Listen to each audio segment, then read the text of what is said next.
السلام علیکم ورحمۃ اللہ وبرکاتہ۔ آپ دیکھ رہے ہیں عرب اپڈیٹس۔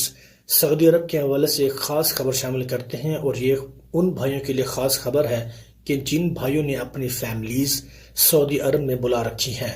ملٹیپل وزٹ ویزے میں توسیع کیسے کرائیں؟ محکمہ پاسپورٹ کی وضاحت۔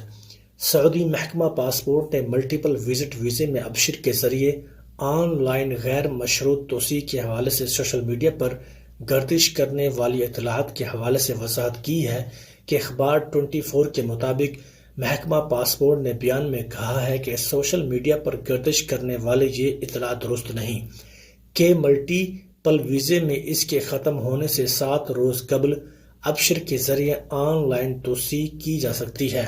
توسیع کے لیے مملکت سے روانگی پابندی ضروری نہیں، تو یہ خبر جھوٹی ہے۔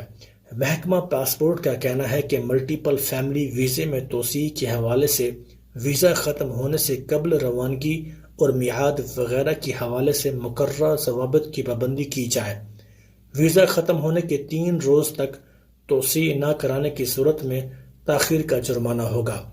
محکمہ پاسپورٹ کے مطابق اگر family visit visa single entry ہے تو ایسی صورت میں ابشر پر اکاؤنٹ کے ذریعے ویزے کی میعاد ختم ہونے سے 7 روز قبل توسیع کرائی جا سکتی ہے، بشرطیکہ کہ مطلوبہ مدت کے حوالے سے وزٹر کے میڈیکل انشورنس کرائی گئی ہو۔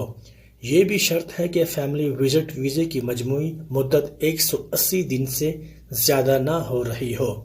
اور ان بھائیوں کے لیے خبر میں شامل کرتا چاہوں کہ جن بھائیوں کا ملٹیپل ویزا 1 سال والا ہے، تو ان کے لیے 3 ماہ کے بعد سعودی عرب کے کسی اور ملک جانا ضروری ہو جاتا ہے، اور آج کل یہ سہولت بھی ہے کہ آپ بائی روڈ بھی جا سکتے ہیں۔ تو ویڈیو کو لمبا ہم اس لیے نہیں کرتے کہ کہیں آپ بور نہ ہو۔ تو اگر آپ کی کوئی بھی کیوریز، کوئی سوال اگر آپ کے ذہن میں ہوتے ہیں تو آپ کمنٹ میں پوچھ سکتے ہیں، انشاءاللہ آپ کو ڈیٹیل میں جواب دے دیا جائے گا۔ تو آج کے لیے اتنا ہی، دعاؤں میں یاد رکھیے گا۔ السلام علیکم ورحمۃ اللہ وبرکاتہ۔